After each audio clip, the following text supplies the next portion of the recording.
12월 24일 금요일 골로새서 1장 15절로 23절 말씀. 그는 보이지 아니하는 하나님의 형상이시요 모든 피조물보다 먼저 나신 이시니 만물이 그에게서 창조되되 하늘과 땅에서 보이는 것들과 보이지 않는 것들과 혹은 왕권들이나 주권들이나 통치자들이나 권세들이나 만물이 다 그로 말미암고 그를 위하여 창조되었고 또한 그가 만물보다 먼저 계시고 만물이 그 안에 함께 섰느니라. 그는 몸인 교회의 머리시라. 그가 근본이시요 죽은 자들 가운데서 먼저 나신 이시니 이는 친히 만물의 으뜸이 되려 하시며 아버지께서는 모든 충만으로 예수 안에 거하게 하시고 그의 십자가의 피로 화평을 이루사 만물 곧 땅에 있는 것들이나 하늘에 있는 것들이 그로 말미암아 자기와 화목하게 되기를 기뻐하심이라.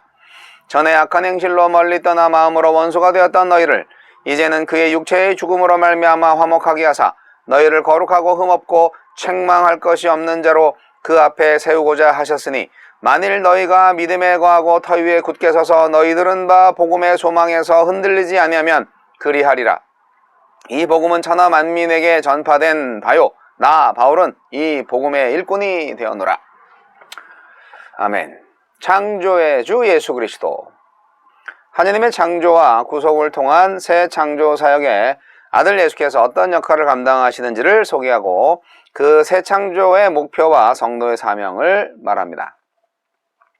예수님은 보이지 않는 하느님을 보여주실 수 있는 그분의 형상이요 또 절대 주권을 가진 하나님의 아들입니다.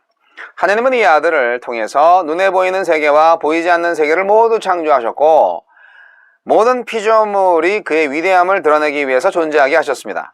실체 없는 영의 세계를 두려워하고 천사의 도움에 집착하는 골로새 성도들이 이단에서 벗어나는 길은 이 예수님의 실체를 제대로 인식하는 것입니다. 세상이 악한 유령들에게 둘러싸여 있다는 당신의 세계관 속에서 골로새 이단은 예수님이 여러 중보자 중 한 명에 불과하다고 주장했지만 예수님은 만물이 존재하기 이전부터 존재하신 창조주이십니다. 예수님으로 말미암아 모든 만물이 조화롭고 질서 있는 상태로 유지될 수 있습니다. 그리스도의 유일성과 절대성을 잊을 때 복음은 또 하나의 인간 철학이나 유전으로 전락하고 세상적인 욕망과 손쉽게 혼합될 것입니다.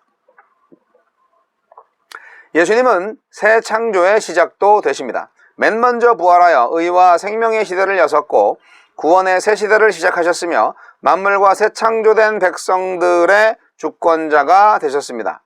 새 창조된 백성들은 교회를 말하는 것이죠. 하느님은 자신의 완전한 신성이 예수님 안에 거하게 하시고 그 충만함이 십자가에서 피 흘리게 하심으로 깨어진 세상의 평화와 조화를 회복하셨습니다. 만물을 화목하고 충만케 하시는 하나님 나라의 역사는 교회를 통해 오늘도 흘러가고 있습니다. 교회가 주님의 통치에 온전히 복종할 때 세상은 교회를 통해 주님의 영광을 보게 될 것입니다. 골로새 성도들은 예수님을 통한 하느님의 새 창조와 화목의 열매입니다. 그들은 하느님과 단절된 채 행실과 마음으로 원수관계였는데 예수님이 십자가 죽음으로 하느님과 화해했습니다.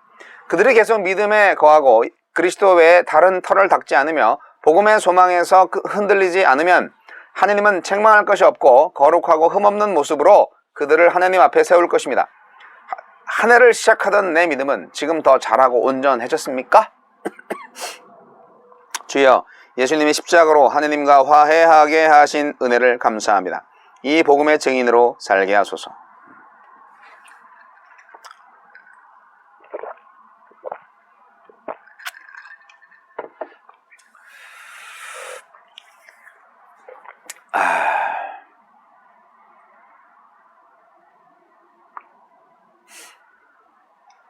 창조의 주 예수 그리스도에 관한 골로새 말씀은 거의 기독론의 진수 중에 하나라고 볼 수 있는데요. 오늘 크리스마스 이브인데 오늘 여기에 맞춰서 되어 있는 건지 매일 성경 진도표가 말이에요. 그런 것 같아요. 예. 그래서 오늘 그리스도의 인격과 사역에 관해서 증거하고 있는 성경 말씀입니다. 예수님이 누구인가? 골로새 교인들이 성장을 했는데 이단 세력의 공격을 받아서 예수님을 그냥 한 선지자로밖에 생각을 안 하게 되는 일이 있었나 봐요. 그래서 예수님이 누구냐? 그것에 대해서 정확하게 우리가 예수님을 믿어야 하는 이유, 예수님밖에는 없다고 믿어야 하는 이유를 설명하고 있는 것이죠. 그리스도는 누구이며 무엇을 하는 분인가? 그리고 골로새 교인들, 너희들을 향한 하나님의 계획이 뭔지 알아? 이거야 바로 그렇게 바울 사도는 말하고 있습니다. 그리스도는 바로 하나님의 형상이시다. 이것이 우리가 그리스도에 대해서 첫 번째로 알아야 할 그리스도의 개념입니다. 그리스도란 하나님의 형상이시다. 예수님이 하나님의 형상이시기 때문에 하나님이시다 하는 건데요. 이게 그리스도가 천사 중에 한 명일 것이다. 또 이런 이단이 있었던 거예요. 골로새 교회에. 그래서 천사 중에 하나이니까 다른 천사도 많은데 굳이 그리스도를 믿어야 될 필요가 없지 않냐. 그런 얘기를 했던 것 같아요. 그냥 천사를 숭배하면 된다. 재밌죠? 영의 세계는 선하고 물질의 세계는 악하다고 주장하는 헬라 세계의 이원론적인 배경, 이것이 오늘날에도 이제 아직까지 있는데요. 그렇지 않아요. 영의 세계도 악한 영의 세계가 있고요, 물질의 세계도요 선한 세계가 있어요. 근데 이제 그러한 이원론적인 배경 아래 그게 이제 영지주의인데, 영의 세계는 선하고 물질의 세계는 악하다? 네, 물질 없이 어떻게 살아요? 말도 안 되지. 우린 뭐 다 그냥 악한 세상에서 그냥 사는 건데 그게 말이 됩니까? 근데 그런 이원론적인 배경 아래서 천사 숭배 사상이 나타난 거예요. 그래서 그리스도의 신성, 그리스도의 하나님의 성품을 무시하는 그런 일이 발생한 것입니다. 그래서 바울 사도는 그들의 잘못된 그리스도 인식, 그리스도론을 반박하는 의미에서 그리스도에 대한 올바른 정의를 내리고 있는 것입니다. 그리스도는 뭐다? 보이지 않는 하나님의 형상이다. 네, 오늘 첫 말씀, 15절 말씀이 그거죠. 하나님의 형상을 따라서 지음받은 인간은 피조물 중에서 가장 귀한 존재이지만 하나님의 형상을 닮았을 뿐이에요. 그런데 그리스도는 하나님의 형상 그 자체이다 하는 거예요. 우리는 하나님의 형상을 닮은 존재고 그리스도는 하나님의 형상 그 자체다. 예, 이런 차이가 있습니다. 그리스도는 비록 육신의 모습으로 세상에 오셨지만 본질적으로는 하나님 자신인 거예요. 하나님 자신을 보여주는 분이세요. 그리고 또 그리스도는 모든 피조물보다도 먼저 계신 분이에요.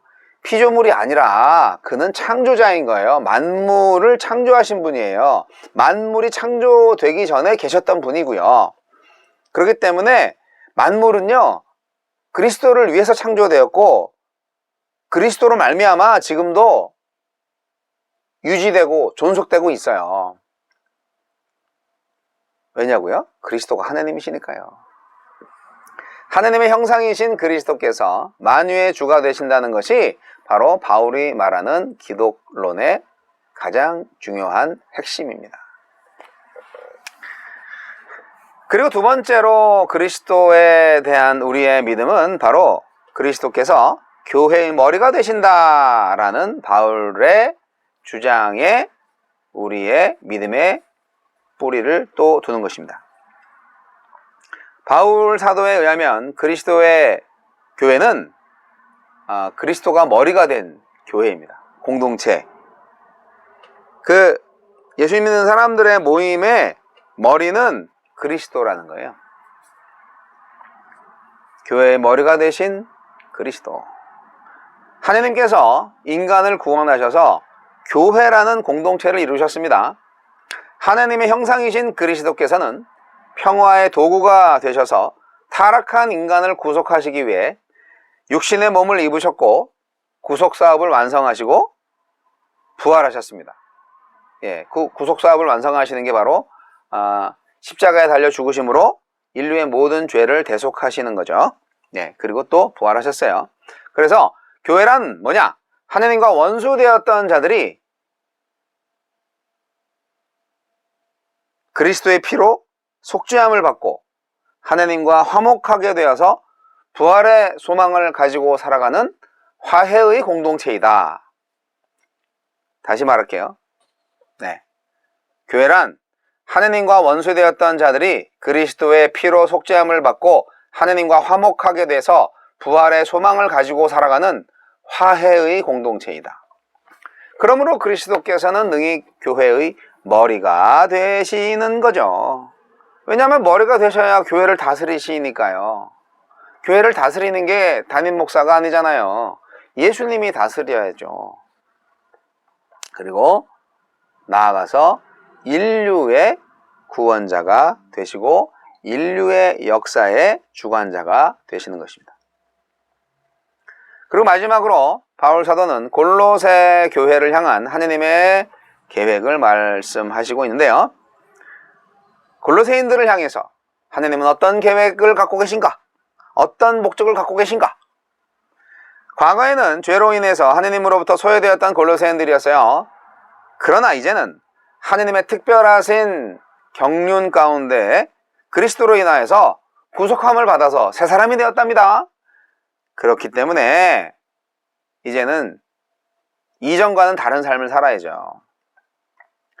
그리스도의 십자가의 공로로 하나님의 원수가 아니라 하나님과 화해가 돼서 하나님의 자녀가 된 골로새인들은 이제 하나님 앞에서 거룩하고 흠이 없고 책망받을 것이 없는 자로 설 수 있게 되었어요.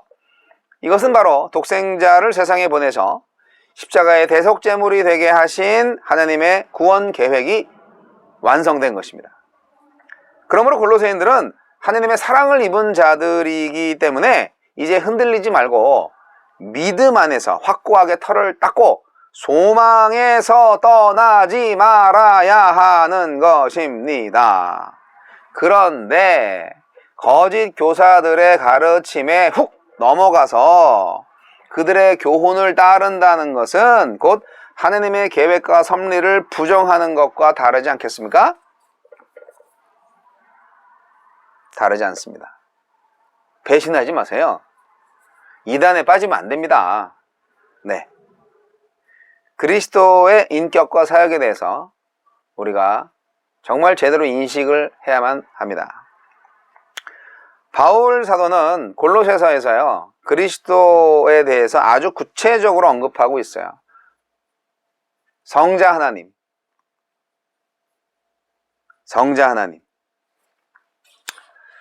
골로새서에는 성령에 대한 얘기는 조금 부족해요. 그러나 성부 하나님과 성자 하나님에 대한 얘기는 아주 확실하게 나와 있습니다. 하나님은 아버지이시고 예수 그리스도의 아버지이신데 그분은 보이지 않는 존재일 뿐 아니라 모든 것을 아시는 분이고 자신의 완전한 형상인 독생자에게 나타나셨고 그를 죽은 자 가운데서 일으키셨습니다. 누가요? 성부 하나님이. 절대 주권자이신 하나님께서는 의로우시고 은혜로우신 역사의 주인이시고 불의를 재판하시며 마지막 날에 진노를 내리시는 분이에요. 우리 하나님은 타락한 세상을 구원하시려는 계획을 성도들한테 말씀하셨어요. 그거 분명히 말했습니다. 내일 본문에 나오는데요. 그 백성들을 세우시고 선택하셔서 이제 전도자들을 통해서 당신의 말씀을 선포하시는 겁니다. 그래서 이 그리스도를 알리는 것, 하나님의 구원 계획, 구속사를 알리는 것, 그것이 목사의 참 사명이에요. 바울 사도에 의하면 예수님은 메시아이시면서 주님이시기 때문에 십자가에서 죽으셨지만 하느님께서 그를 살리셨고 하느님의 독생자이며 만물의 구세주이며 전 인류의 구세주가 바로 예수님입니다. 근데 이 예수님은 창세전에 계셨어요. 만물의 창조자이며 주관자이십니다. 삶의 모든 과정을 지배하시는 영원한 분이십니다. 보이지 않는 주관자들의 주님이시고 교회의 머리이며 교회는 그의 몸입니다. 성령에 대한 얘기는 안 나오지만 이러한 바울 사도의 증거를 통해서 성부 하느님과 성자 하느님이 이위이면서 일체이구나 라는 것을 또 알게 되죠. 신비로운 것입니다. 뭐 이해는 안 돼도요, 그냥 믿으셔야 돼요. 사랑하는 성도 여러분, 예수님이 정말 저와 여러분에게 어떤 의미가 있는지, 그리고 인류에게 이 땅과 하늘에 어떤 의미가 있는지 다시 한번 재확인해 보시기 바랍니다. 저와 여러분의 죄를 해결하시고 우리의 완전한 주님이 되신 분, 예수 그리스도. 네, 실제 생일날은 아니지만 오늘 그분의 생일을 축하하며 함께 셀러브레이트 할 수 있는 날, 12월 24일 크리스마스 이브인데요. 가족과 친구들과 함께 즐거운 시간 보내시면서 예수 안에서 주님의 오심과 그 오신 목적, 죄로 물든 이 땅을 구원하고 죄인으로 죽을 수밖에 없는 우리들을 살리기 위해서 이 땅에 하느님의 형상이지만 인간의 몸을 입고 오신 바로 그 역사적인 날을 기념하며 그분을 찬미하며 행복한 크리스마스 이브 되시길 바랍니다. 메리 크리스마스.